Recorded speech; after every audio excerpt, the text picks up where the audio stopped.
Part 1. The Colonial Period, 1607 to 1783. The discovery and colonization of the American continents by the North Atlantic European powers were part of the processes of population growth and nation-building that gripped Europe from the latter part of the 15th century onward. The results of those efforts differed widely. The areas colonized by the English developed and grew to a much greater extent than those colonized by other European powers. In particular, the colonies that became the United States of America attained a standard of living similar to that in Europe while they were still colonies.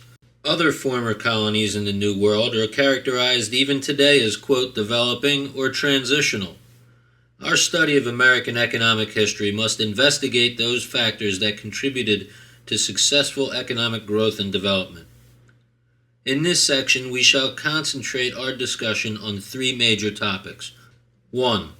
The character of the initial institutions and the economic behavior that shaped the future of American development. 2. The regional and occupational specializations that enabled the colonial economy to grow internally and to fit itself into the world economy that nurtured it in its infancy. And 3. The forces of growth that pushed the colonial economy into independence from England, its original founder and sponsor. For the future American economy, it was the period of English history from Elizabeth I to George III that mattered most. The policies of those sovereigns determined the nature of the laws in this country governing land acquisition and ownership, commercial practices, and population growth through immigration. To this day, major characteristics of the American economy derive from these remote origins. Both the population and the economy have grown and developed mainly along lines first established in the colonial era. Such things as the common law and secure property rights help explain why the distribution of wealth in the United States is relatively more equitable than in many other parts of the New World. Natural endowments necessarily determined patterns of growth. The eastern seaboard and its immediate hinterland, the site of the original colonies, provided a variety of soils, minerals, and climates. In adapting to the natural realities, the colonies became specialized in economic activity in different ways, which produced long-lasting regional characteristics that sharply distinguished the New England, Middle Atlantic, and Southern economies from each other.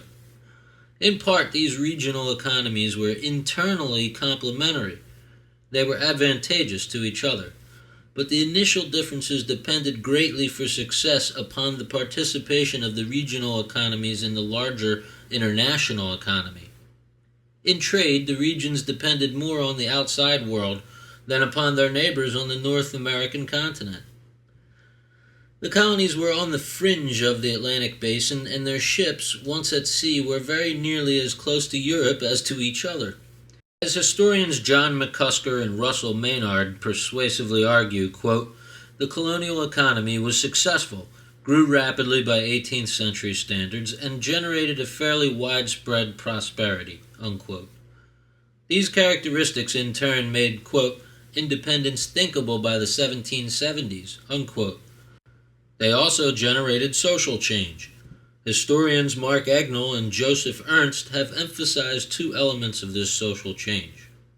The first is, quote, the growth of a colonial elite, unquote, composed of merchants and wealthy landowners. The second is, quote, the active and self-conscious involvement of the lower orders in the revolutionary movement, unquote. This emphasis is quite different from that of the progressive historians, for example, Charles Beard and Lewis Hacker, who emphasized the colony's indebtedness to the mother country. By the mid-18th century, particularly after the end of the French and Indian War in 1763, the perceived economic needs of the rapidly growing colonial populations increasingly came into conflict with the larger imperial designs of the mother country, England. Conflicts over western lands, that is, west of the Appalachian Mountains, internal economic specialization plus shipping and international commerce added to and supported the political motivations of those who agitated against the administration of the empire. By the mid-1770s, with 2.5 million people, The 13 colonies were a third as populous as England and Wales, and had a greater population than did countries such as Sweden, Denmark, Switzerland, and Portugal. The westward movement was already beginning. Land companies were formed to settle beyond the Alleghenies, and settlers streamed over the mountains. In fact, the Quebec Act of 1774, which reserved the western lands to the government of Quebec and hence British imperial control, was itself considered an act of war, as was the closing of the port of Boston that year. But these were not all. To quote McCusker and Maynard again, "The rapacious behavior of metropolitan London merchants in the 1760s and 1770s threatened the abilities of Americans to engage in new or, in some cases, even traditional pursuits. Parliamentary restrictions on predatory British merchants fueled fears of a conspiracy to subvert American liberties and to turn American resources entirely to the benefit of corrupt politicians and metropolitan freebooters. The revolution ensued. The British had created, largely by mismanagement, the first of the independent overseas nations forever cast in England's mold by language, law, and custom." Chapter 1: Overseas Empire. American economic history has European roots. Transplanted in American soil, they produced a similar but not identical harvest to those in Europe. The same was not true in other parts of the New World.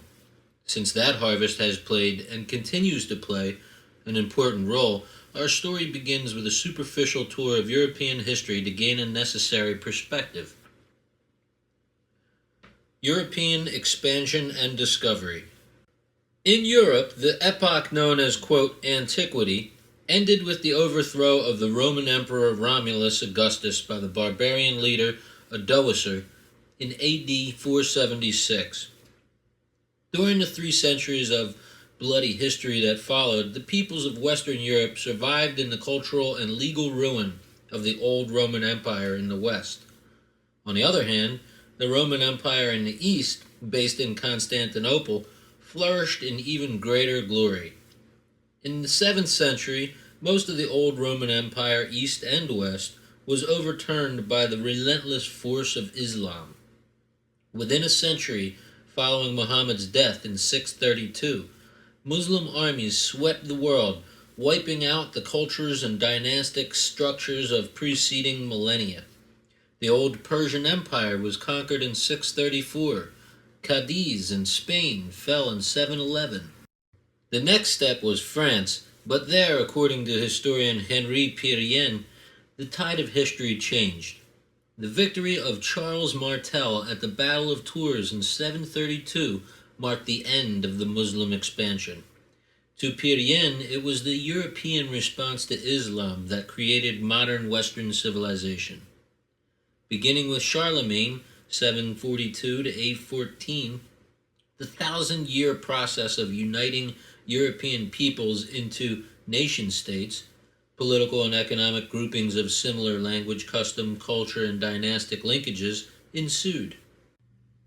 At first, the organization of land and labor in Northern Europe became what is called feudal, a complex and pyramidal hierarchy of mutual obligations and rights with respect to both labor and land that extended from the peasant to the king.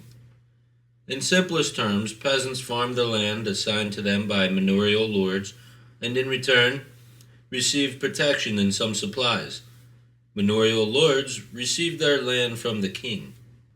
Surrounding this system was the spiritual force of the Roman Catholic religion and its supranational organization, one of history's greatest and most long-lived bureaucracies.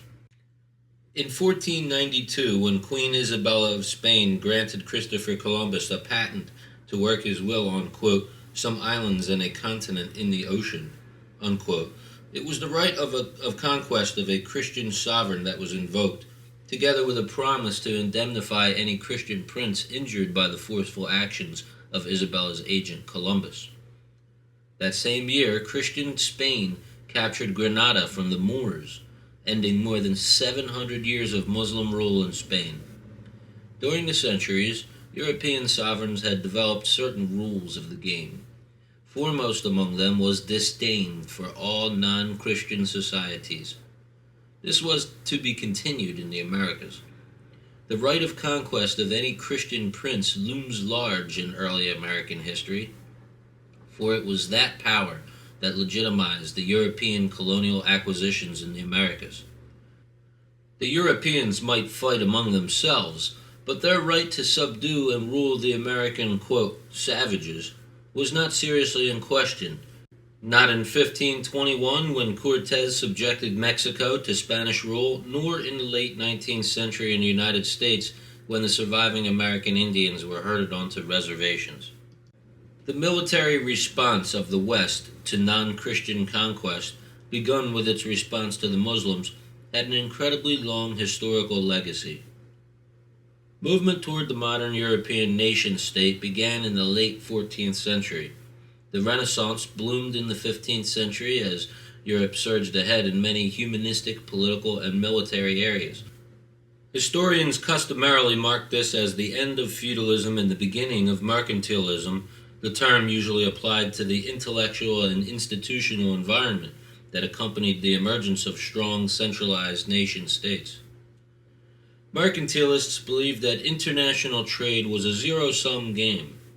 They believed in the necessity of governmental regulation to maximize the wealth of the nation. These beliefs held center stage until the American Revolution, which occurred at the same time that Adam Smith first argued that less regulation would lead to wealthier nations. The nation-state. The counterplay of Roman Catholicism and Islam reflects, in the broadest possible brushstrokes, the historical transformation of the early modern European world. European culture had evolved as a blend of old and new, the Roman alphabet and Arabic numerals. By the end of the 15th century, the nation-state was emerging in Europe. National rulers appeared in Sweden, England, Russia, France, and Spain, together with groupings of German-speaking peoples under their own kings and nobles. The movement was accelerated by the Protestant Reformation, beginning in 1519, which underpinned the independent power of the English, Dutch, Swedes, and major German principalities. The power of the city-state was fading, as was that of the great supranational rulers. The nation-state extended the reach of the market. In comparison to the city-state, larger areas were subject to uniform laws governing property, contracts, and commerce. By the end of the 15th century, Northern Europe already had become a center of commercial growth. Greater security of persons and property at home and abroad had resulted from the centuries-long legal evolution of the more stable governments into recognized political configurations. Long-distance trade was growing at sea and along the rivers, especially in the North Sea and Baltic under the laws of the Hanse cities. These laws included rules for insurance, negotiable instruments, and especially individual property rights. The latter are the rights of an owner to use, sell, or exchange property. Stable law makes the world less uncertain. The evolution of such law enhanced the economic development of Western Europe. As Adam Smith later argued, a legal system that protects private property and allows property owners to pursue their private self-interest is led as if by an invisible hand to increase national wealth. Other necessary institutions developed with the law. As early as the 14th century, Italian merchant bankers had branches all over Western Europe, including some in England. They financed manufacturing as well as trade.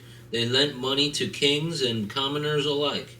In particular, they utilized the bill of exchange, a dated order to pay against the shipment of goods, to cut down on the need for shipping coin and bullion to make payments, greatly simplifying the conduct of foreign trade. Population patterns. The growth of commerce implies the growth of cities and population. Despite its agrarian base, the organization of late medieval Europe, before the time of the nation-state, contained suitable provision for urban growth. Bologna in the early 13th century may have numbered 64,000 persons. Paris at the beginning of the 14th century numbered 60,000 people. Cologne, 50,000. In addition, thousands of market towns and villages were the sites of production, food processing, milling, wood and metal fabrication, and the accumulation of tradable goods such as textiles. From these towns and cities, trade spread back into the hinterland, the area surrounding the town with which it trades, and down the rivers to the oceans and more distant markets. The development of towns and trade was uneven because of the uneven fate of the population. The story of European population growth is not a story of steady growth. Evidence shows that from the middle of the 10th century to the early 14th century, strong growth nourished the civilization of the late Middle Ages. This was a time of massive growth and permanent investment, shown not only in new and large city boundaries, but also in the great Gothic cathedrals. This brilliant episode ended relatively suddenly because of famine, then the plague in the 14th century. The most famous disaster was the Black Death of 1347 to 1348, which may have killed half of Europe's population. It was said that as many as 200,000 smaller medieval towns and villages were completely depopulated. Recuperation took generations.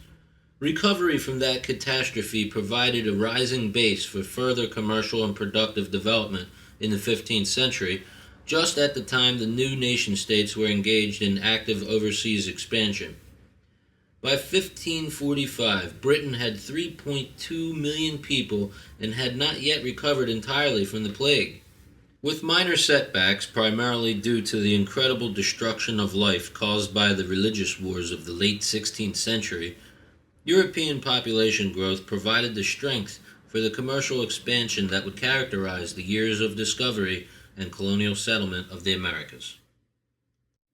The discoveries. According to mercantilist thought, material resources were to be employed to foster the economic and political strength of the nation-state. To that end, nation-states undertook exploration, discovery, and ultimately colonization. Mercantilists believed in the fundamental lesson of the quantity theory of money, that the price level was directly related to the money supply. Rising prices usually meant brisk trade, good business, and increased taxes. Consequently, one factor that motivated European expansion in the Americas was international trade and finance, in particular the acquisition of precious metals. Mercantilism was an alliance of power between the king and the merchant capitalists. The king depended on the merchants to build the national treasury, while the merchants depended on the king to protect their economic interests. In 1415, the Portuguese crossed over to North Africa and captured Cuenca, marking the beginning of permanent European expansion overseas. After Columbus returned to Spain from his first voyage, an arrangement was concluded in 1494 between the Spanish and the Portuguese, the Treaty of Tordesillas, in which Spain was granted all lands discovered more than 370 leagues west of the Cape Verde Islands, a measurement that in time gave Portugal claim to Brazil. De Soto landed in Florida in 1539, then discovered the Mississippi River before dying in what is now Arkansas. Working north from Mexico by land, the Spanish crossed the southwest, going as far as modern Kansas. A Spanish officer serving under Francisco Coronado discovered the Grand Canyon in 1540. These discoveries established Spanish claims to large portions of what is now the United States. Thus, in 1 century, primarily because of the Spanish and Portuguese, the dimensions of the world in European eyes had completely changed. Other European monarchs followed suit. The English were the first to organize. In 1496, Penny Pinchon Henry VII issued letters of patent to the Genoese adventurer Giovanni Cavato, John Cabot, quote, to seek out, discover, and find whatsoever isles, countries, regions, or provinces of the heathen and infidels which before this time had been unknown to all Christians." Unquote. On 24 June 1497, Cabot reached Cape Breton, Nova Scotia, which he claimed for Henry VII. His discovery, and later voyages by him and his sons, established the initial English claim in the New World and again altered the course of history, but not for another century. The English continued to hope that a northwest passage, a shortcut to Asia, could be found in the continent's northern waters. After several futile attempts by the agents of Henry's son and his granddaughter Elizabeth to find this shortcut, the first permanent English settlement was established in Virginia in 1607 by a company with a charter from James I. England was not the only European nation with designs on North America. In 1608, the French founded Quebec. The Dutch, long in the Hudson River for trade purposes, established what became New York City in 1624. A Swedish colony, established in 1643 in what became Pennsylvania, was passed to the Dutch in 1655 and then to the English. By 1650, the Spanish, English, Dutch, and French were all established in what would become the United States and Canada. All four powers were nation-states in the modern sense. The Dutch had a republic. The Spanish and French represented European military prowess, actually their main interest. The Dutch and English represented the commercial revolution that was sweeping northern Europe, in part fueled by Spanish gold from the Americas. England would have the most impact on our history. England overseas. The investors. By the time the English followed Cabot's discoveries with actual colonization, the riches of the New World had become legendary. Gold and silver shipped to Spain, some of it intercepted by English privateers, had found its way into circulation all over Europe.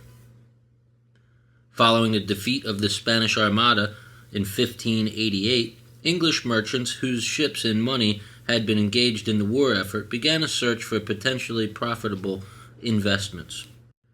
The maps and writings of Richard Hakluyt and others had familiarized English leaders with the prospects of North American colonies. They had good information regarding some of the resources they would find in North America, particularly the potential for supplying ship timbers, masts, and naval stores. They had good information on settlement locations north of the Spanish colony in Florida. In addition, they still had some hope of finding a northwest passage to the Orient. The English had picked up furs from trade with the Indians at temporary fishing camps and abandoned settlements along the northeast coast. Furs from French trading in Canada were also available in Europe. Many English ship captains had visited the mainland for trading, and in 1605 the explorer Sir George Weymouth brought back 5 Indians who were put on display in London. Despite the earlier failures, there were merchants and other capitalists ready to risk money on colonizing ventures. Shepherd and Walton offer an economic explanation for the English colonial experiment. The English economy was diversified, but remained predominantly agricultural.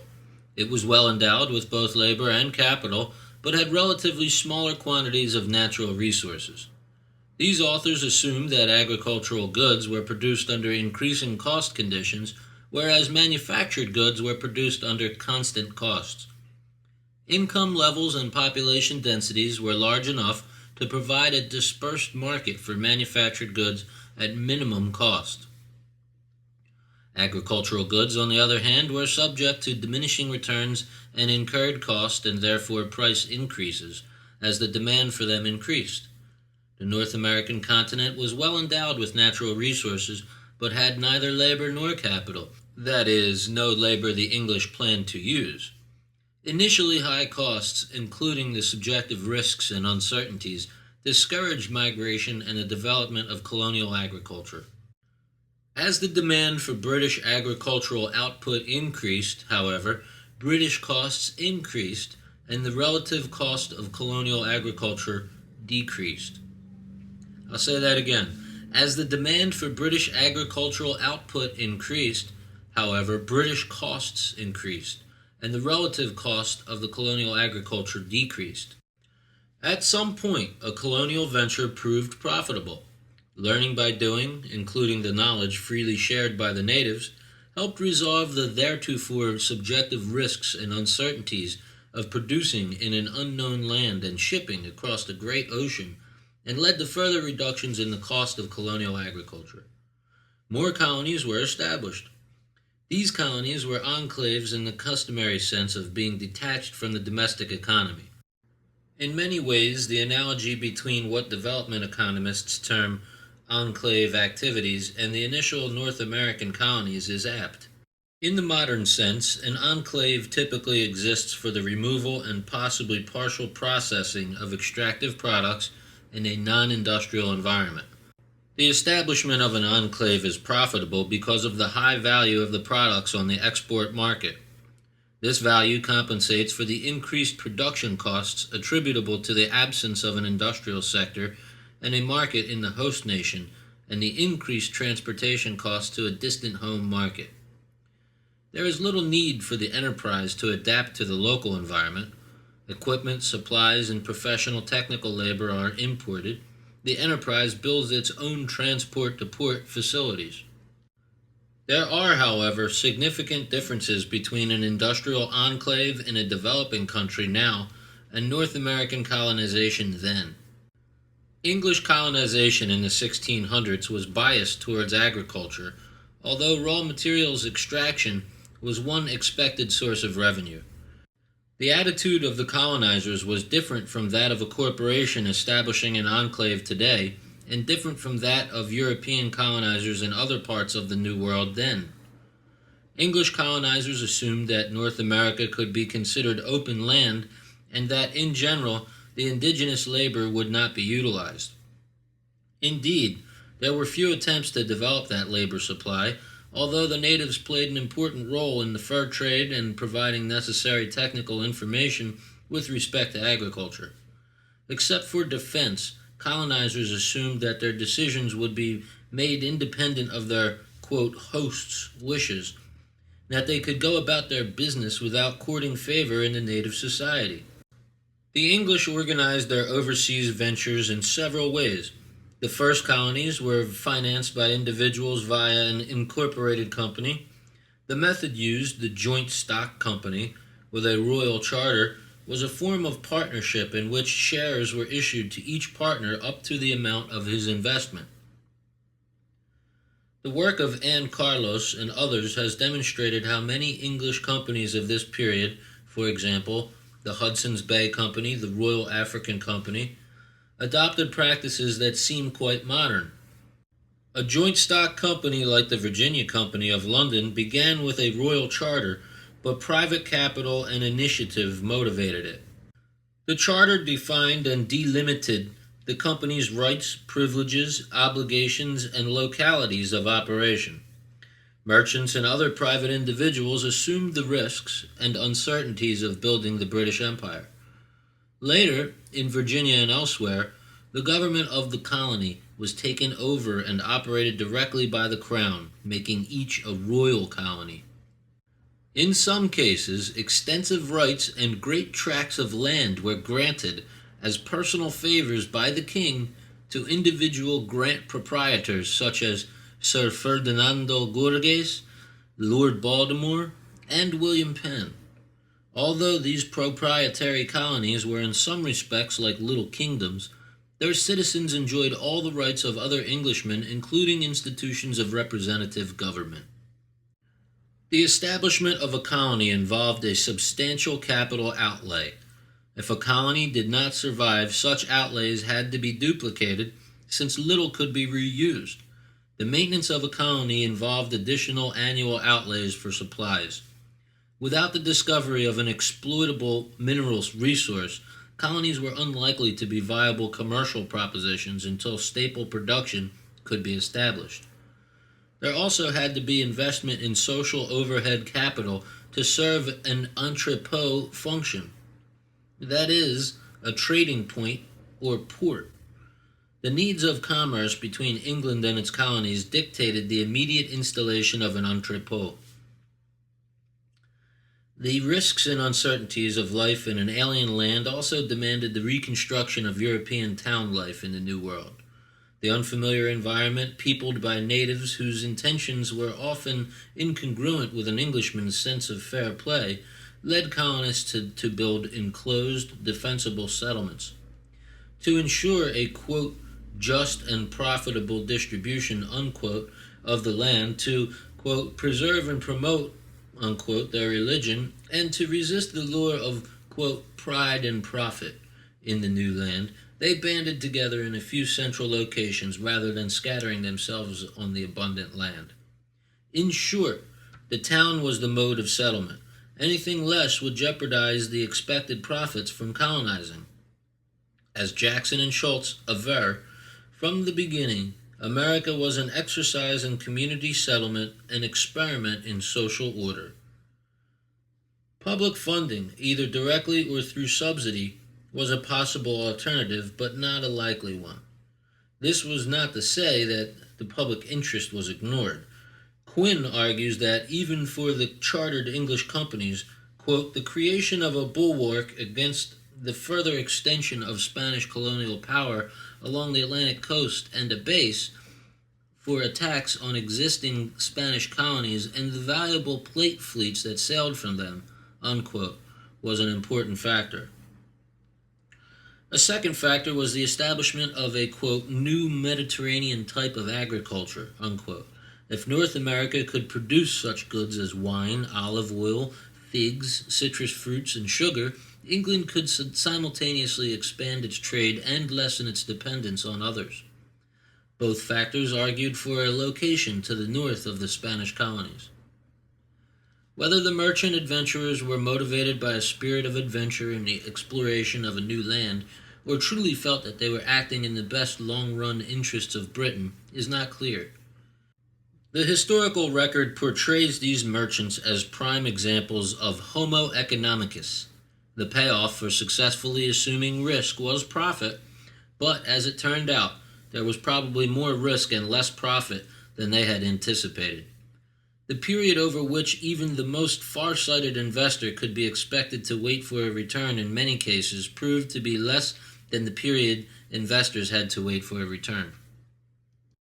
The location of the initial Virginia colonies of 1584 to 1587, 36-degree north latitude, was free from the threat of constant Spanish attacks, close enough for English attacks on the plate fleets, and temperate enough for a Mediterranean-type agriculture. The enterprises, however, were poorly planned and financed. The chosen site lacked efficient harbor facilities, a serious weakness since the main financing apparently was to be derived by plunder from the Spanish. Further, few Englishmen were familiar with the high degree of organization and specialization associated with Mediterranean-type agriculture, although that problem did not manifest itself until later.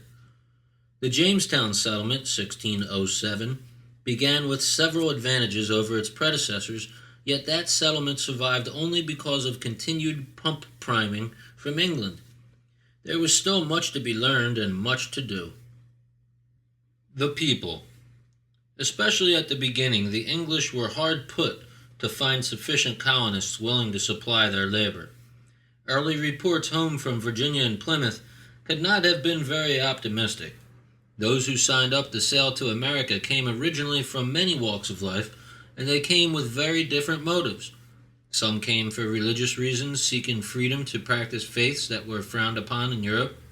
The English Puritans, French Protestants, Catholics, Quakers, and Mennonites from Germany were examples of these. Some came as independent settlers with sufficient capital to buy land, then set up as merchants or followed other professions. Possibly half or more of whites came as indentured servants, working off the price of passage by their labor in the New World. Africans came as slaves. Also, some thousands of prisoners of the crown, debtors, condemned criminals, and prisoners of war came under bonds of indenture, gaining freedom by their labor. We will discuss them all in due course. Free population. Of those who came to America on their own funds, just coming across the Atlantic made them eligible for headright land grants, a grant of land to an individual in most colonies, and land could be purchased from most colonial governments. Not only farmers came, of course. From the beginning there was, apart from the first Virginia settlement, an immigration of artisans of all sorts, merchants, sailors, carters and draymen, and scholars. The entire array of developed English commercial life appeared on the colonial scene, especially in the seaports. Those who came independently were free, as in England, to contract their services, although, following English law and custom, there were extensive controls over prices, wages, business licensing, and quality of production to be discussed in the next chapter. Indentured servants. Labor was always in short supply in the colonies. The institutional arrangement developed to increase the migration of white European laborers was indentured servitude. Individuals contracted to do certain work for a term of years, usually between 4 and 7, in return for transportation across the Atlantic and specified payments, mainly food, clothing, housing, or perhaps some education or training in a craft or skill. Indenture contracts often included freedom dues, a specific amount of money or land to be paid upon successful completion of the contract. David Gallinson argues that indentures were an extension and adaptation of the English notion of, quote, service in husbandry, unquote, essentially an agricultural apprenticeship. At the end of the contract period, the servant became part of the free population and part of the pool of free labor. With the rise of the plantation system in the colonies surrounding the Chesapeake Bay, the demand for indentured servants increased dramatically. Indeed, the majority of the over 20,000 servant registrants analyzed by Gallinson went to the Chesapeake. They were predominantly males in their late teens and early 20s. The most commonly listed occupations were farmer, artisan, unskilled laborer, and domestic servant. Work by Gallinson and Robert Heavener shows in detail the extent of the organized markets available for this form of unfree labor. Thousands of people came over this way. Gallinson estimates net white immigration to have been 600,000 between 1650 and 1780. Estimates of the proportion of indentured servants among the white immigrants to the Chesapeake area range from 1/2 to 3/4. Those who signed indenture contracts of their own free will could do so in England with sea captains or merchants in the servant trade. Gallinson found a good deal of bargaining between potential servants and those offering contracts. The cost of passage was paid by the holder of the indenture contract in England, and upon arrival in American ports, the contracts and the people were sold, usually on the ships before the servants disembarked. The purchase price was equal to covered costs plus an approximate 50% markup. Generally, the price fetched depended upon the age, sex, and skills of the servant, given the market conditions in the colonies. Indenture contracts had status in courts of law, and servants could appeal to the courts for violations of their rights. Children born of indentured servants during servitude were born free, but it was customary, especially in New England, to place teenagers into apprenticeships to learn trades. Edmund Morgan, in The Puritan Family, suggests this was done in part to relieve parents of the problems of coping with their own teenagers. Farley Grubb and Tony Stitt attribute the rather abrupt shift from reliance on white servants to black slaves at the end of the 18th century to the wars of King William III and especially Queen Anne. These wars reduced the supply of prime-aged males, which in turn reduced contract lengths. With the return of peace, the market for indentured servants revived, but not to its previous numbers. Redemptioners. Immigrants from the European continent, especially Germans, came to the colonies with a status different from that of English immigrants. Known as redemptioners, they were brought over by ship captains who then allowed them time to arrange to pay for their passage after arrival. Payment was often made by placing one or more of their children into indenture to raise the money. Whereas English servants usually came over alone, the Germans came in families, bringing their own supplies and movable property with them. Prisoners. A less common, but perhaps more widely known, thanks to Hollywood, method of getting labor into the colonies was to send convicted felons. The convicts were sold as indentured servants at dockside. These cases, called, quote, His Majesty's 7-year passengers, unquote, were men and women convicted of one of the 300-odd crimes punishable by death in England, who were allowed to live on condition that they would transport themselves elsewhere. This group of immigrants was unpopular in the colonies, but efforts there to legislate against them were thrown out repeatedly by the Board of Trade lawyers, who oversaw colonial operations from England. The shipments stopped during the Revolution, but following the signing of the Treaty of Paris, sometimes confusingly called the Treaty of Versailles, in 1783, British courts, oblivious to the meaning of American independence, resumed the shipments. Finally, in 1788, Congress, by resolution, forbade further convict transports from England, and the British turned to Australia as a dumping ground. There were also the special categories of rebels and prisoners of war. A letter written by the Massachusetts Bay Colony Puritan leader John Cotton to his friend Cromwell provides a glimpse of this particular segment of the early colonial labor supply. Unlike convicts, military prisoners, mainly young males, were particularly desirable. This is an excerpt from that letter. The Scots, whom God delivered into your hands at Dunbar, and whereof sundry were sent hither, we have been desirous as we could to make their yoke easy. Such as were sick of scurvy or other diseases, have not wanted physic and chirurgery, they have not been sold for slaves to perpetual servitude, but for 6 or 7 or 8 years, as we do our own, and he hath bought them, the most of them, I hear, buildeth houses for them, for every four an house layeth some acres of ground thereto, which he giveth them as their own, requiring 3 days in the week to work for him, by turns, and 4 days for themselves, and promiseth, as one as they can repay him the money he laid out for them, he will set them at liberty. End of excerpt. Ship captains wanted servants and prisoners as cargo, and no doubt traded them directly for colonial produce to take back on their return voyage. The trade was profitable for all. Later on, by the mid-18th century, improved conditions at home, natural population growth in the colonies, increasing colonial demand for shipments of European goods, and an increasing abundance of black slaves made white indentured servants less desirable than in earlier times. Black slaves cost more than white servants on the average because their, quote, contract to the buyer was superior to that of white servants.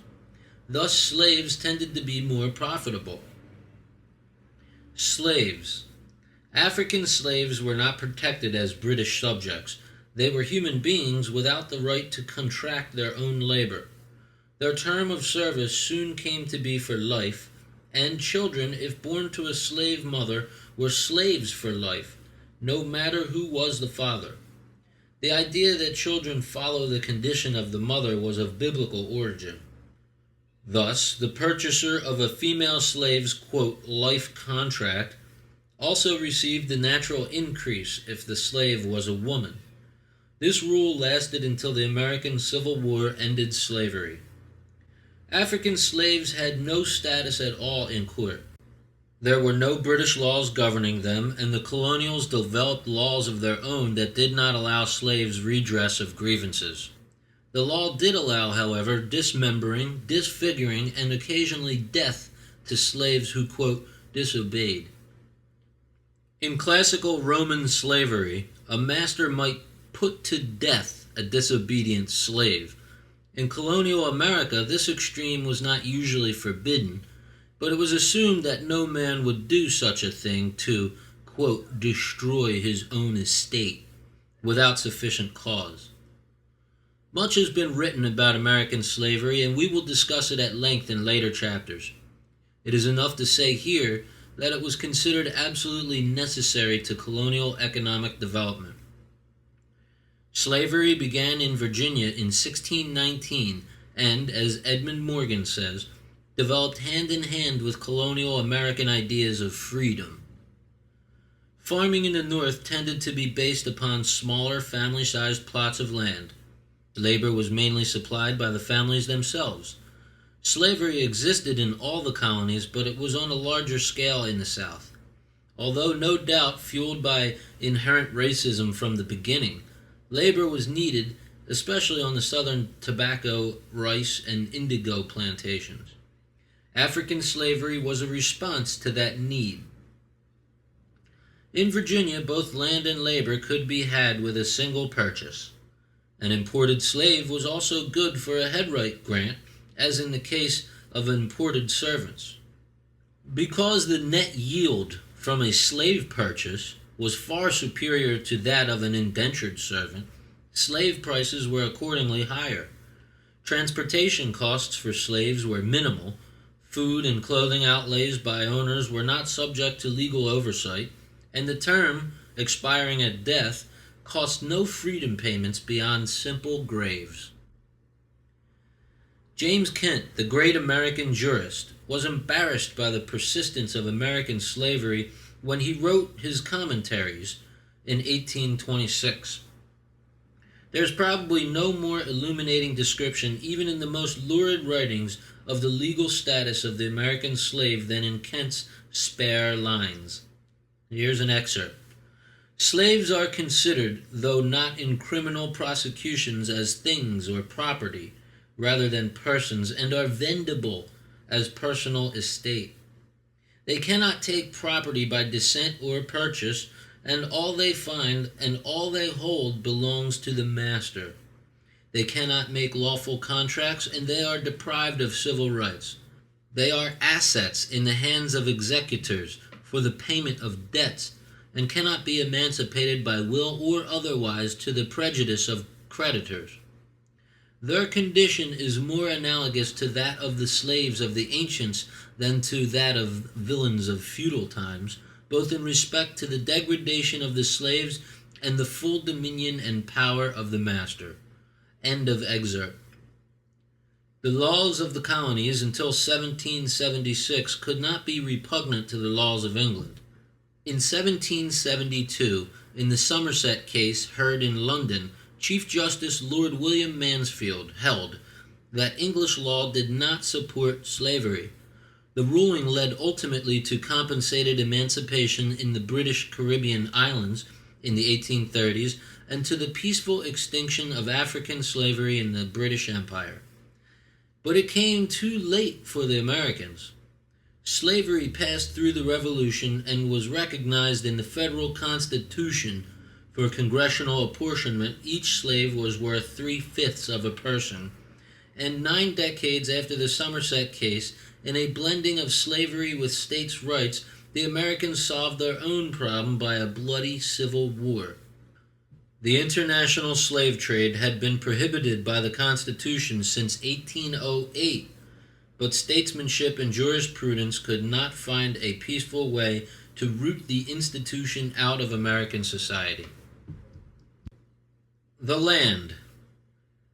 From the outset, the colonists were considered English subjects and the colonies English land. King James was perfectly clear about this in the Charter of 1606.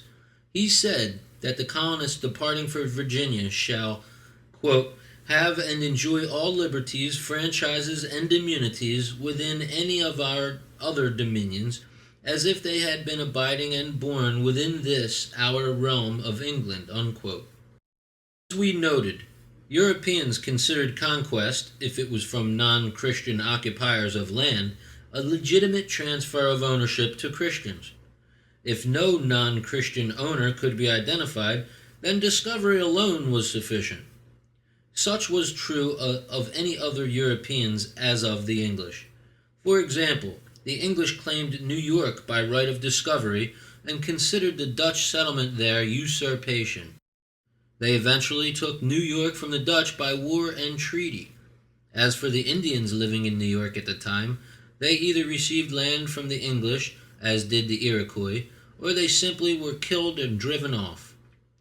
Property rights. In theory, all English land belonged to the king. He was the sole and absolute owner. Only he, as the Lord Paramount, was beholden to no one save God for his property rights. He was the, quote, donor, and without his authority there were no land ownership rights for his subjects. According to English feudalism, all land ownership was a grant for services from the king. All Englishmen were the king's tenants on their land. English women generally did not hold title to land. This is most easily understood in the colonial inheritance laws and customs. When a man died, he conventionally willed his real estate to his sons, but his widow was allowed to use some or all of the property until her death or remarriage. The widow was granted a right to the flow of income generated by the land, but not a right to the land itself. The English developed elaborate techniques for transfers of rights to land, including written deeds of ownership after passage of the Statute of Frauds in 1677. Secure property rights in land established a precedent for the establishment of secure property rights in general. In the United States today, the role of the king has evolved in some sense to that of the state. Thus, if you do not pay your property taxes, your rights are annulled for the amount of the taxes. In other countries, land can be owned allodially, by absolute right, but not in the United States. This is an uncelebrated part of our English heritage. To these authors' knowledge, the American people were never asked by what right they wanted to own their land. Indian land. European techniques of land transfer were of crucial importance in the dispossession of the Indians, since they had no tradition of private property, no written evidence of ownership.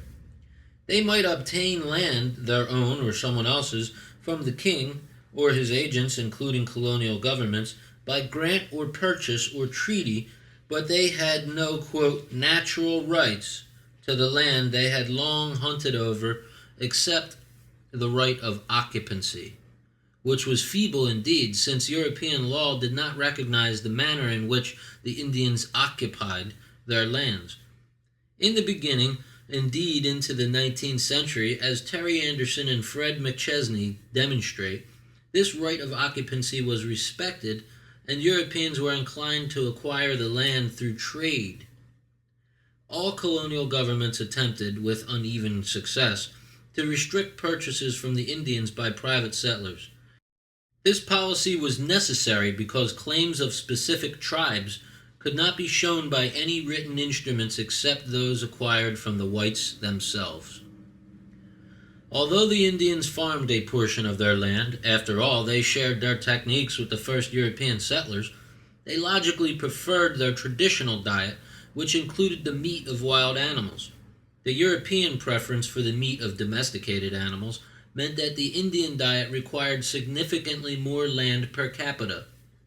Stanley Liebergott reports that while Europeans needed about 2 acres per person, the Indians required 1,000 to 2,000 times as much.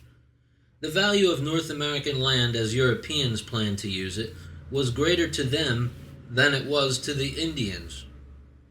This is not an argument that it was acceptable for Europeans to take the land. It simply points out that the acquisition through trade or purchase of even a few acres of Indian land at prices an Indian would find reasonable gave rise to the promise of a long-term capital gain. As the European population grew relative to the Indian, the latter's land-intensive lifestyle was increasingly threatened. Land acquisition by individuals. Apart from the acquisition of Indian land, white Europeans acquired original titles to land in America in 5 major ways. By 1. Ownership shares in the founding colonization companies. 2. Headright grants. 3. Purchase from governments. 4. Preemption or squatters' rights. And 5.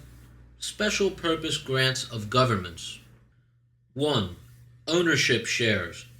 In the cases of Virginia and Plymouth, some land rights were assigned on a per-share basis. In Virginia, land was also granted in large blocks in consideration for subscriptions in cash that did not entitle the subscribers to full membership in the company. Thousands of acres originally were assigned in this manner.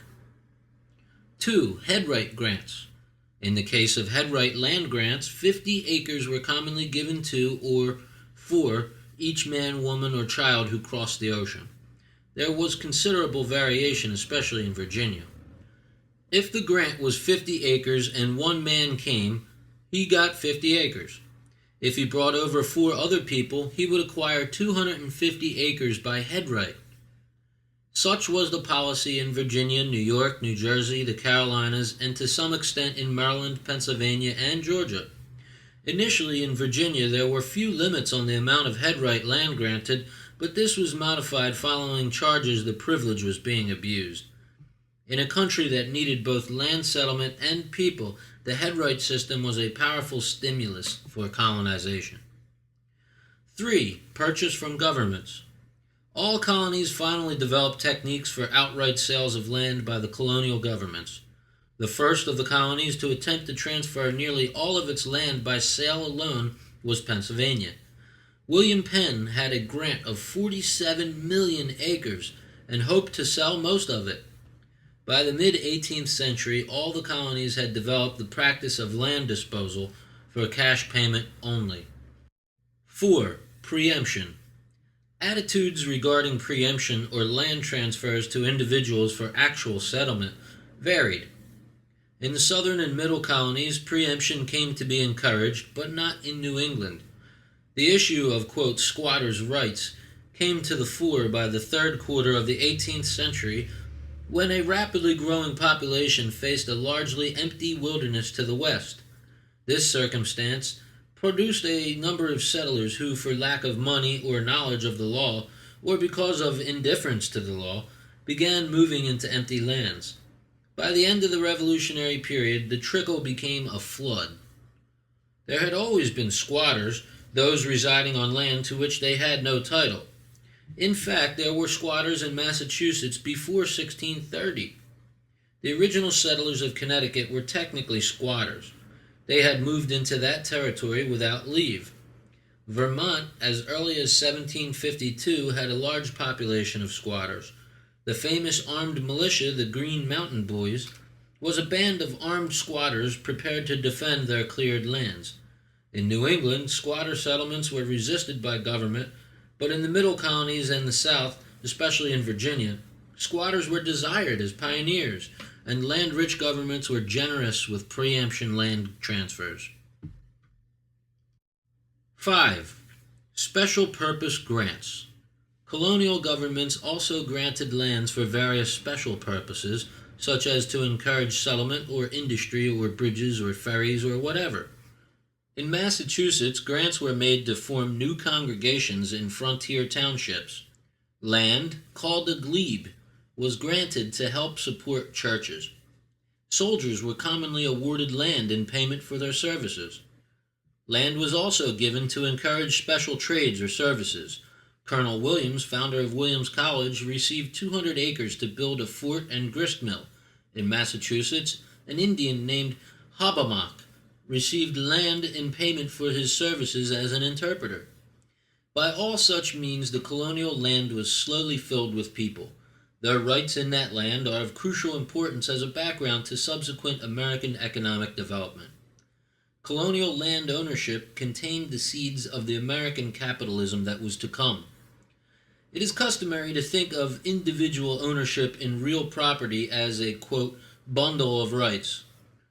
A buyer has a bundle different from that of a landlord or a sharecropper. In England, during the centuries after the Norman Conquest, a complex net of feudal relationships based upon mutual obligations produced an intricate set of rights in real property. Those rights, the content of ownership, are called the tenure. Fortunately, colonial land laws were relatively simple because the Crown permitted only one tenure to be established in America: free and common socage. In other parts of the New World, many more tenures existed. In such places, a far more unequal distribution of land wealth persists to this day. The main distinguishing characteristics of free and common socage were: 1. It was perpetual, not limited to any term of years. 2. It was directly heritable by heirs. It did not need to be re-granted by the donor. 3. It could be passed by will. 4. All the obligations on it had to be, quote, fixed and certain. 5. The right of waste existed fully. 6. Socage land was freely alienable. It could be sold by its owner. These characteristics were shared by military tenures in fee simple, that is, the, quote, simple feud or direct inheritance in England. In time, Americans came to call their tenure fee simple, and the word socage vanished from common use. By whichever name it is called, the incidence, the costs of this tenure, generally included fixed payments on the land alone, known as reserved ground rents, which were annually due to the donor. In colonial America, the bundle of fixed incidents was combined into singular periodic payments called quit rents, which meant that the owner who paid them was quit and free of all other obligations. These rents eventually became the local property taxes of modern America. If the donor, now the state government and its local units, does not receive tax payments for these obligations, the tenure simply vanishes and ownership reverts to the donor. Some colonists resisted paying these taxes because they considered them, quote, foreign and unjust. In some colonies, the isolation of settlements made collections difficult. We need not go further into the complex topic of land law to get the gist of it for our purposes. Americans who bought land could sell it if they wished. Buyers had the same rights as sellers. The land could be divided or its nature changed, trees cut, fields planted, ores mined, wells drilled, ponds constructed. All that was due the seller was the sale price.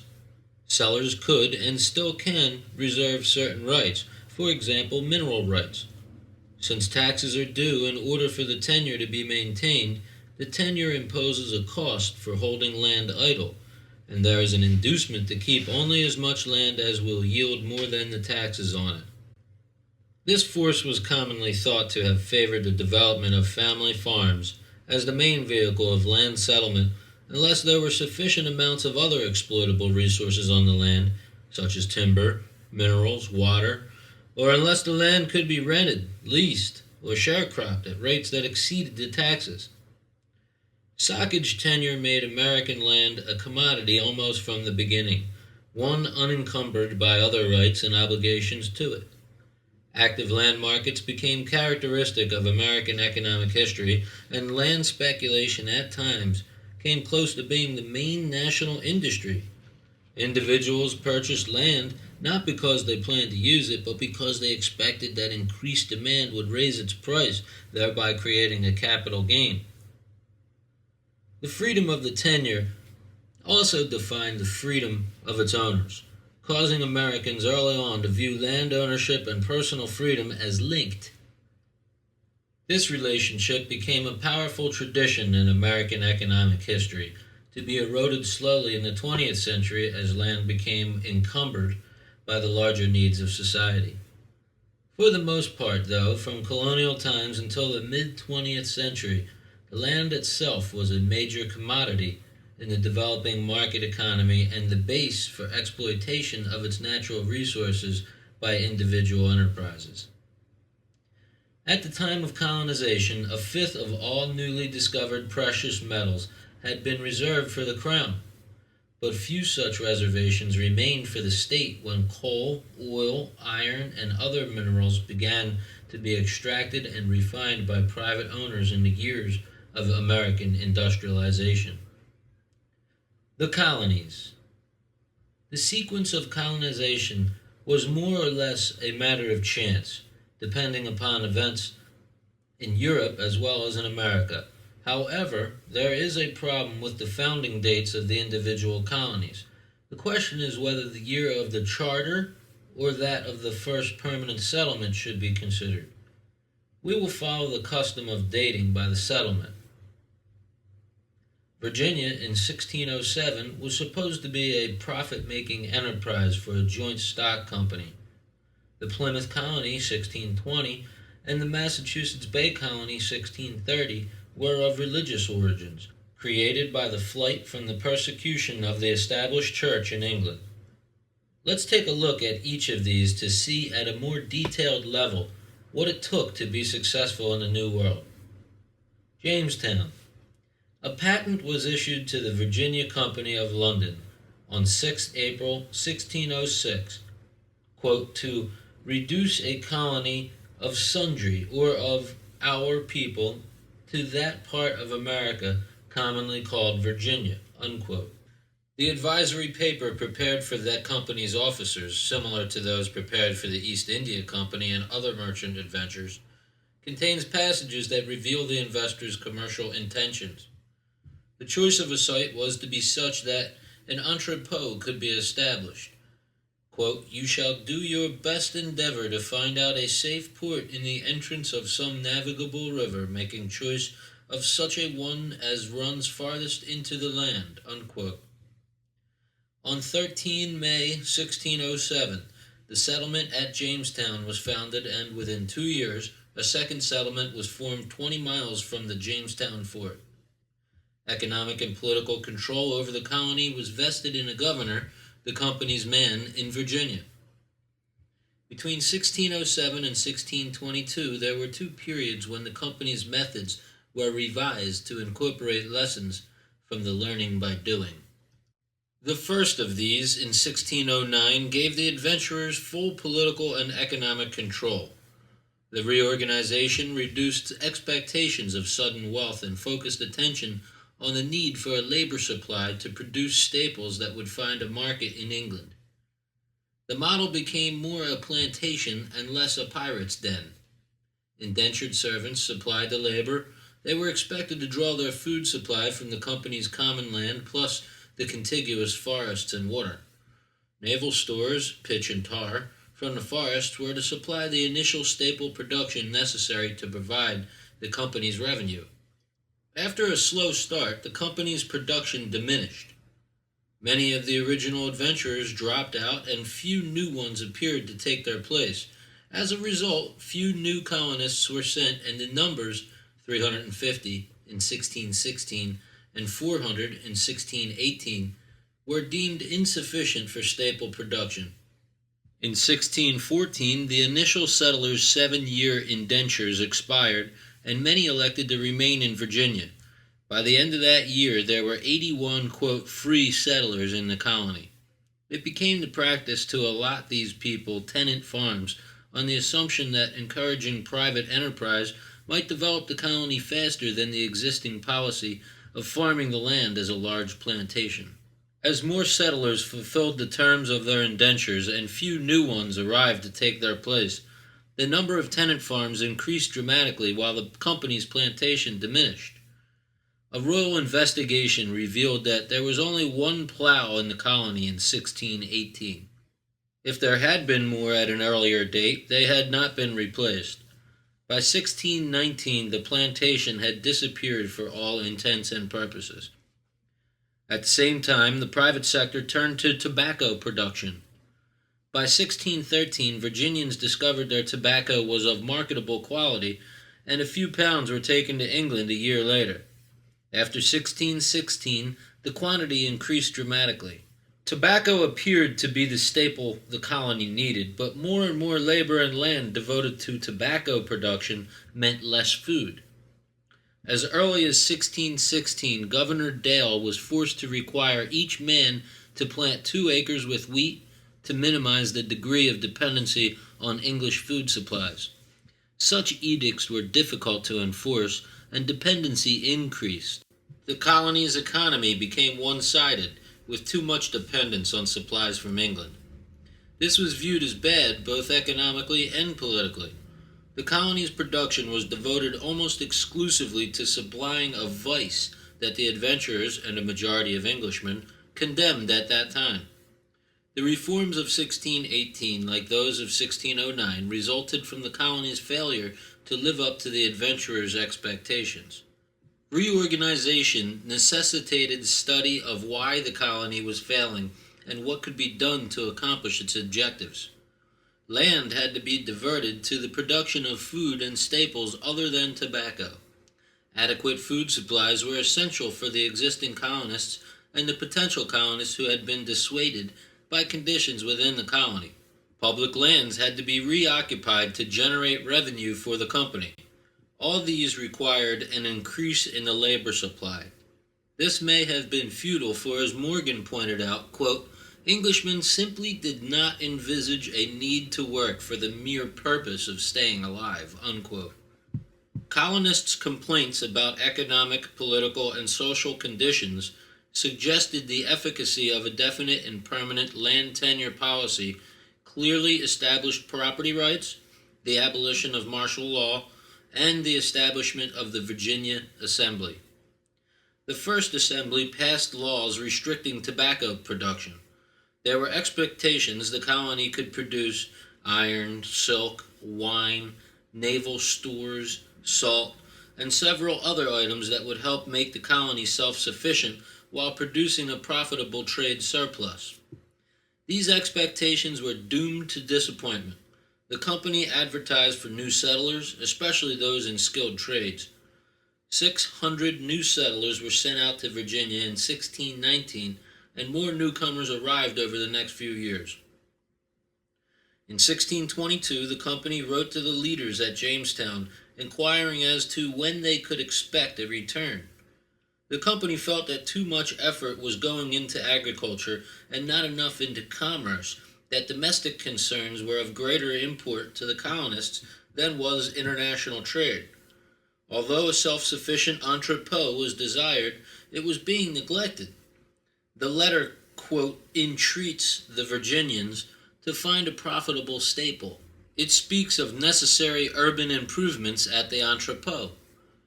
In March 1622, an Indian massacre disrupted the company's reorganization plans as well as the day-to-day life of the colony. Many private settlements were abandoned. Colonists unable to provide for themselves became wards of the essentially bankrupt company. Even without the massacre, it is doubtful the reorganization scheme would have proved successful. The massacre's significance was that, had the company benefited from learning by doing, a dubious assumption, it was no longer able to use the information. The King and Privy Council began a royal investigation into the Virginia Company in 1623 that became a long political wrestling match between opposing factions. Jamestown's location was deemed unhealthy. Its defenses were deemed inadequate. There was no inn or guest house for newly arriving colonists, and the houses themselves provided a minimum standard of accommodation. Few staples were produced on the dispersed settlements. The company had transported 6,000 to 10,000 people. There was disagreement on how many, and at most 2,500 remained. Tobacco remained the only profitable staple, and many people still considered that undesirable. Accordingly, the king recalled the Virginia Company's charter, and in 1624, Virginia became the first royal colony. It was the first government bailout in North America. Thereafter, the colony was permitted to develop as a commonwealth of dispersed tobacco plantations. It is debatable whether Virginia would have survived in the absence of government sponsorship. Plymouth. The Virginia Company's charter provided for a northern colony. The attempt by the Plymouth UK Company to establish a settlement at Sagadahoc, Maine, on the Kennebec River proved unsuccessful and was abandoned. The Pilgrims were the next group to attempt settlement in New England. Pursuing their religious beliefs, they left England for Holland, but at the beginning of the 30 Years' War, they returned to England, then sailed to the New World. The Pilgrims hoped to settle in the northern part of Virginia Company's territory, but three problems stood in their way. 1. They needed a patent from the Virginia Company, granting them permission to settle on its land. 2. They needed the king's permission, and he was not receptive to the idea. And 3. They needed money. As we have seen, the Virginia Company was anxious to have additional signed-up settlers. The patent granted to the Pilgrims has not survived, but a few sentences in Bradford's history lead to the conclusion that the land must have been near the mouth of the Hudson River. The Virginia Company could not offer a patent for land north of the 41st parallel. They also could not offer religious toleration without the king's permission. The Pilgrims were forced to accept, quote-unquote, religious principles that were against their beliefs, particularly the supremacy of the king and the Archbishop of Canterbury over their church. Part of the transportation cost was hypocrisy. The most important question was who would advance money for the voyage and supplies until the new colony became self-sufficient. All previous experience suggested that a large outlay was required, and the Pilgrims' resources were barely sufficient to get them back to England. Even in 1619, the Virginia Company could not divert funds to a northern colony. Enter Thomas Weston, citizen of London, ironmonger, and minor merchant adventurer, a man who helped the Pilgrims once before. Weston headed a 10-year-old company that was looking for such an investment opportunity. The 70 small subscribers Weston organized were described in Captain John Smith's Generale Histoire as, quote, not a corporation, but knit together by a voluntary combination without restraint or penalty, aiming to do good and plant religion, unquote. Weston's terms were harsh, but they were familiar to those of the Virginia Company. Weston's adventurers would pay for the hiring of a ship, supplies, and transportation. In exchange, the colonists were bound to work for 7 years at fur trading, fishing, lumbering, or whatever other profitable employment they could discover. All profit over bare subsistence went to the company. These terms must be viewed as highly speculative. The Pilgrims were predominantly cloth and silk workers. Some knew a bit about farming, but they knew nothing about the kinds of employment that might prove profitable in North America. The Pilgrims reached New England in late 1620, far to the north of their original destination, on land to which they had no title. Too late to gather what had grown naturally, the Pilgrims experienced a terrible first winter in which as many as half of them died. With a preoccupation on survival, little was produced. When the Mayflower returned to England in April 1621, and it was learned that the colony had been established north of the Virginia Grant, Weston and his group immediately obtained a new patent from the Council for New England, a group to whom the king had granted all land in North America between 40 degrees and 48 degrees. The fact that the Mayflower returned empty caused Weston to write a letter of complaint threatening to cease shipments of supplies if the colony failed to ship furs promptly. In November 1621, the Fortune arrived in Plymouth with the new patent, 36 new settlers, and no provisions. Governor William Bradford warned Weston that the combination of additional people and no provisions would prove a severe hardship. By spring 1622, famine struck the colony. Meanwhile, the Fortune sailed back to England with a full cargo of cedar, clapboard, and beaver and other pelts, but the French captured it and the cargo was confiscated. For the first 2 years, the Pilgrims lived communally. All worked for the company, and all assets were divided equally. In 1623, the settlers requested that they be permitted to work for themselves and be taxed. They felt that some had not contributed their fair share of the labor since they could not see any direct return to their personal welfare. As a result, each family was assigned a plot of land. The size of the plot depended on the size of the family. The assignment was for their present use and could not be passed on to heirs. Assets continued to be held communally until 1627. The shift to private property increased the colony's output, but as a commercial venture, the colony never yielded a dividend on the investment. Plymouth seemed like a satisfactory site for a plantation, but the bay did not provide good port facilities for ships engaged in the transoceanic trade. The soil near Plymouth was poor. While it was sufficient to grow the colony's food and some surplus corn to trade with the natives, it was too rocky to grow exportable staples that would provide a base for economic growth. Thus, in their search for an exportable staple, the colonists turned primarily to fishing and the fur trade. In spite of its location near the North Atlantic fishing grounds, Plymouth never profited from fishing. The colony lacked a source of capital to acquire a fishing fleet. More to the point, most pilgrims were not sailors and preferred to earn their livelihood off the land. The beaver trade proved more promising. Within a year of their arrival, the Pilgrims began to explore the possibility of trade with the natives. Over the next 15 years, they established several permanent trading posts where factors traded tools and cloth for furs. Plymouth came to control the fur trade of New England, but as more settlers arrived, that trade dwindled. It was successful while it lasted. Bradford estimated that 10,000 pounds British sterling silver in beaver and otter pelts were shipped to England between 1631 and 1636. Such mercantile operations depended upon English credit, but Plymouth lacked commercial contracts with English trading houses. Plymouth merchants developed some trade with the Caribbean islands, but it was always small. After 1630, Plymouth became involved in a coastal trade with the Massachusetts Bay Colony.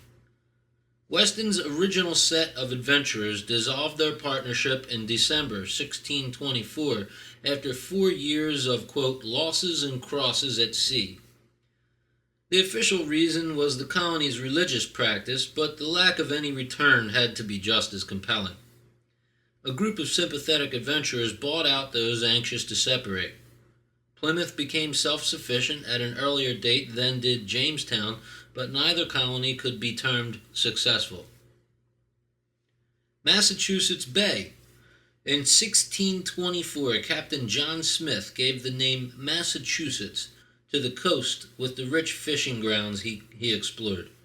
The previous year, the Council for New England awarded a patent to the Dorchester Company, which planned to establish a settlement on Cape Ann near present-day Gloucester. This company was founded to provide a Puritan refuge from religious difficulties in England, but it folded in 1626. Only a few colonists remained in 1628 when the council granted a new patent to the New England Company, a group of Puritan merchants from Boston in Lincolnshire, who assumed the responsibilities of the Dorchester Company. This group, all good businessmen, recognized the area's potential profitability. They checked to make sure they had a valid patent, and to make doubly sure they obtained a royal charter confirming the grant of all land between the Merrimack and the Charles Rivers from sea to sea. In the process, they obtained a new title, quote, the Governor and Company of the Massachusetts Bay in New England, unquote. The Royal Charter recognized 20 patentees as constituting the company. 7 of the 18, quote, assistants, plus the governor and deputy governor constituted a quota for business purposes. The company was free to choose how many more freemen, stockholders with voting rights, there would be. The officers were to be elected by the freemen at meetings called the General Courts. The charter granted the company full executive and legislative power, subject only to the laws of England. It was the company that was given, quote, full and absolute power and authority to correct, punish, pardon, and rule all English subjects who inhabited or visited land within its jurisdiction. The charter also required that the company protect its colonists, to adopt protective measures, quote, for their special defense and safety to encounter, expulse, repulse, repel, and resist by force of arms, as well by sea as by land, and by all fitting ways and means whatsoever, all such persons as shall at any time hereafter attempt or enterprise the destruction, invasion, detriment, or annoyance of the members of the Massachusetts Bay Company." Unquote. It was decided that the charter would move with the company to Massachusetts. The general courts would be held there. Thus, only those stockholders who made the journey would be able to attend the meetings and vote. Consequently, effective power was to be in New England, not in England. The leaders of Massachusetts Bay were wealthy and prominent people. 17 large ships brought over 1,200 settlers during 1630. In spite of superior planning and resources, this group also experienced a hard first winter. This colony was distinctly different from Virginia, a fact that was recognized by the Puritans. In a 1633 letter to the company's London secretary, a Boston Puritan alleged that Virginia was settled purely for profit, but the Massachusetts Bay settlers went, quote, "some to satisfy their own curiosity in point of conscience, others, which was more general, to transport the gospel to those heathen that never heard thereof," unquote. In fact, most of them went to establish a church and commonwealth on Calvinist principles and to escape from the policies of Charles I and Archbishop Laud. Over the decade of the 1630s, thousands of Puritans fled to New England.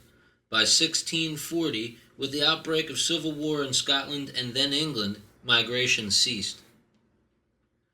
The economic success of Massachusetts Bay is well known.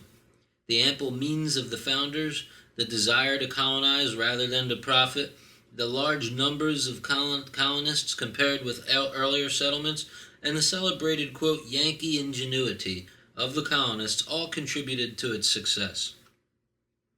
Plymouth and Jamestown, both established on the profit motive, looked like withered oldsters in comparison to this vigorous youth. Throughout the first year, 7 towns, including Shawmut, Boston, were established. Originally, the main encampment was at Charlestown, directly across the Charles River. But Boston became the colony's political center during the first year when Governor John Winthrop moved there. The site of Boston proved ideal for trade. The peninsula was at the center of the network of settlements. It was the crucial link in communication between towns and between those towns and the rest of the world. While travel by land was cumbersome, travel by water was easy, and ferry service between the peninsula and nearby towns commenced at an early date. Furthermore, Boston Bay afforded an ideal harbor. Near the shore, the bay was shallow, piers and wharves could be easily constructed. Farther out, the bay was deep. The largest ocean-going ships could find safe anchorage. By 1640, Boston had grown to almost 2,000, and the colony to 12,000. Boston attracted a merchant class, including several from London, the vast majority with good connections in England. Newcomers typically brought little but cash with them. Most of what they needed they could obtain once they arrived, quite the opposite of the experiences of Jamestown and Plymouth. Their cash purchased necessities from established settlers, who then used the cash to purchase English goods that were often carried on the same ships as newcomers. Boston became the starting point for the new settlers, the marketplace for the goods to initiate settlement, and the entrepot for English goods and the colony's agricultural surplus. With the arrival of the Massachusetts Bay Puritans, the Plymouth Pilgrims received an economic boost. The Boston market, 40 miles to the north, proved more profitable than the English market 3,000 miles to the east. For example, Boston provided an external market for Plymouth livestock and therefore a source of money income. In time, the value of the livestock trade and other agricultural produce surpassed that of Plymouth's beaver trade with the Indians. During the first decade, the market was focused on newcomers. Demand often exceeded supply, with inflation the inevitable result. As the rate of settlement slackened, the domestic market for the colony's agricultural surplus weakened. Staple agricultural production for the English market was as infeasible for Massachusetts Bay as for Plymouth. This caused difficulties in the short run, but in the long run, Boston merchants found other outlets. Three major markets developed in the years after 1640. Contacts with English merchants provided information about a market for wood products in Spain and in the Atlantic Islands.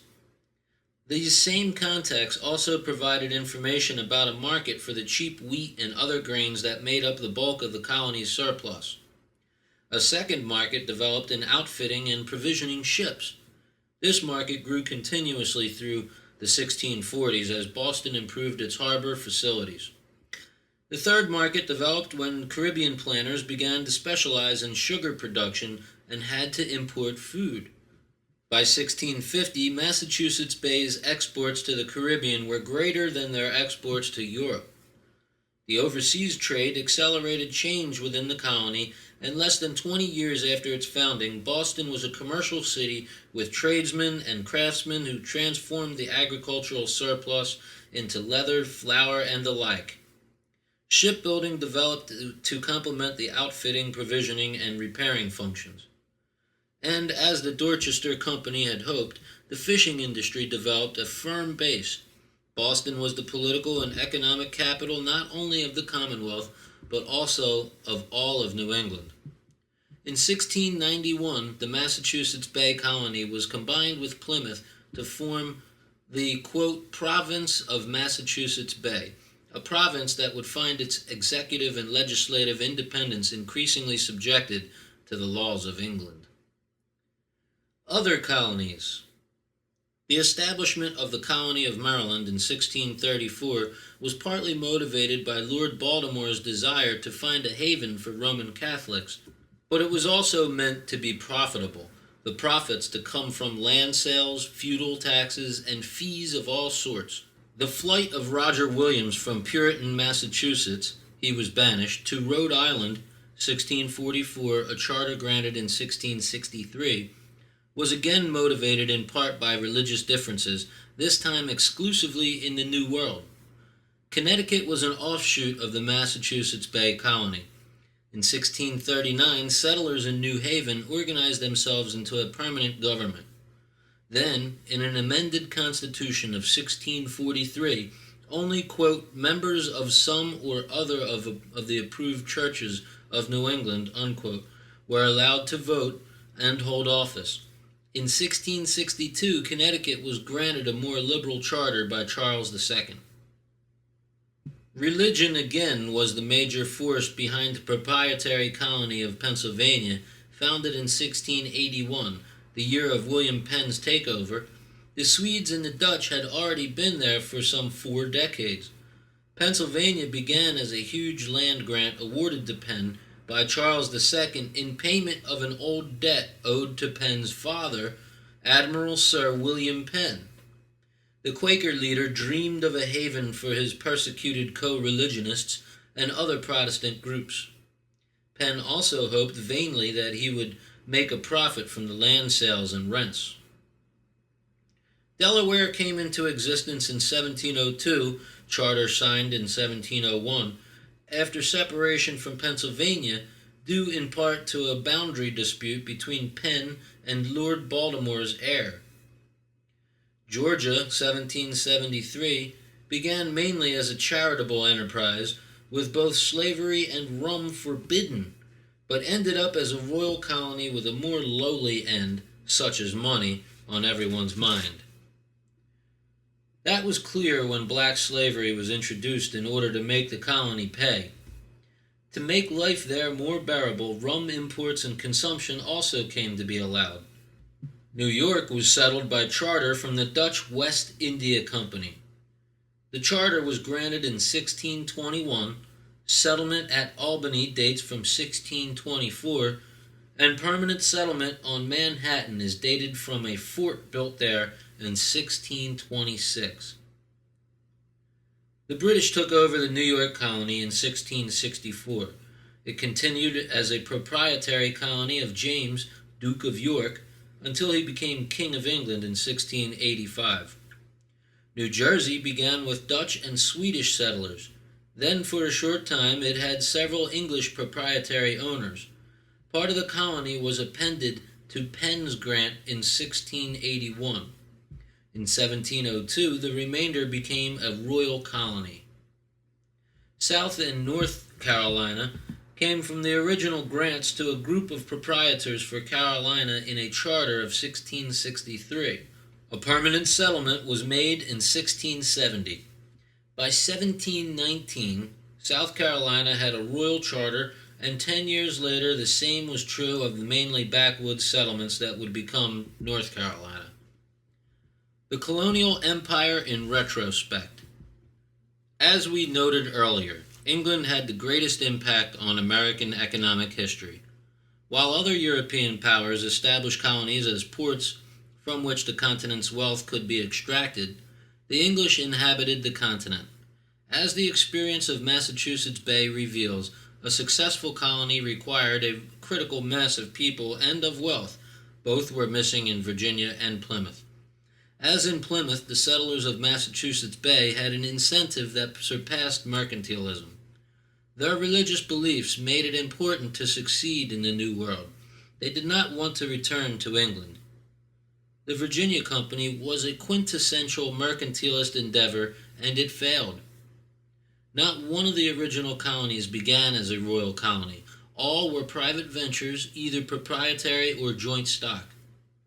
But by the time of the Revolution, the problems of colonization led to crown takeovers in all but Rhode Island, Connecticut, Pennsylvania, Delaware, and Maryland. The colonies, for the most part, had existed as so many separate appendages of England, all governed from London. The scheme to unite the northern colonies under Governor Edmund Andros in 1686 to 1689 died when James II was driven from the throne of England.